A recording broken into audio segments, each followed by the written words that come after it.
ऐकून तुम्हाला थोडंसं आश्चर्य वाटेल, पण आता विमान प्रवास हा रेल्वेच्या प्रवासाच्या सारखा स्वस्त होणार आहे. कारण तासाभराच्या विमान प्रवासासाठी यापुढे कुठल्याही एअरलाइन्स कंपनीला 2,500 रुपयांपेक्षा अधिक भाडं आकारता येणार नाही. केंद्र सरकारच्या नव्या विमान वाहतूक धोरणांमध्ये या संदर्भात तरतूद करण्यात आले. केंद्रीय मंत्रिमंडळाने निर्णय घेतला. हे धोरण नेमकं कधीपासून सुरू होणार आहे, त्याची अंमलबजावणी कशा पद्धतीने होणार आहे पाहूया. कामानिमित्त तात्काळ दिल्ली गाठायची आहे किंवा रिलॅक्स होण्यासाठी गोव्याला जायचा बेत आहे, मग आता तुम्ही तासाभरात मुंबईहून दिल्ली किंवा गोवा गाठू शकता, आणि तेही रेल्वे भाड्यापेक्षा कमी किमतीत. विश्वास बसत नाहीये ना? मात्र केंद्र सरकारच्या नव्या एव्हिएशन पॉलिसीनुसार ही गोष्ट आता शक्य होणार आहे. फक्त मुंबई ते दिल्ली किंवा गोवाच नाही, तर मुंबई ते पुणे, औरंगाबाद, नागपूर इथपर्यंतचा विमान प्रवास सुद्धा फक्त 2,500 रुपयात करता येणार आहे. Aviation department, all the secretaries and everybody has worked very hard on this. But the centerpiece of it is the commitment in the BJP manifesto of making regional connectivity a reality. So we kept it as a centerpiece and the whole policy has been worked around it.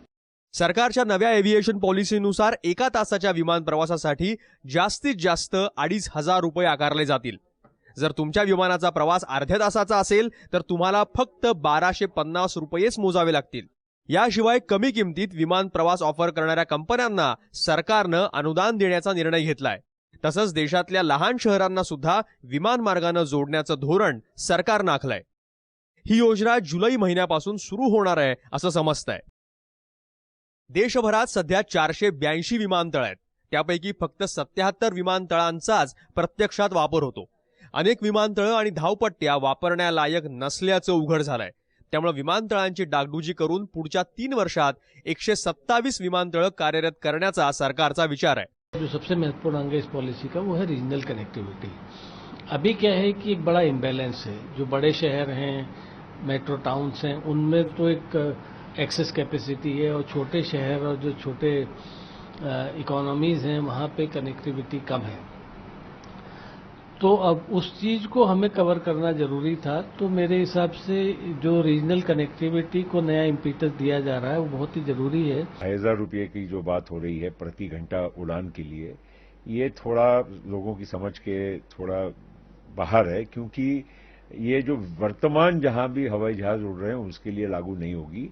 नए जहां पर अभी centres में छोटे हवाई अड्डों पर अगर यह सेवाएं शुरू होगी, जब भी होंगी, तब उसमें 2,500 रुपया प्रति घंटे के हिसाब से उसमें किराए की एक बंधन रहेगी, सीमा रहेगी. ये नई पॉलिसी का एक पहलू है.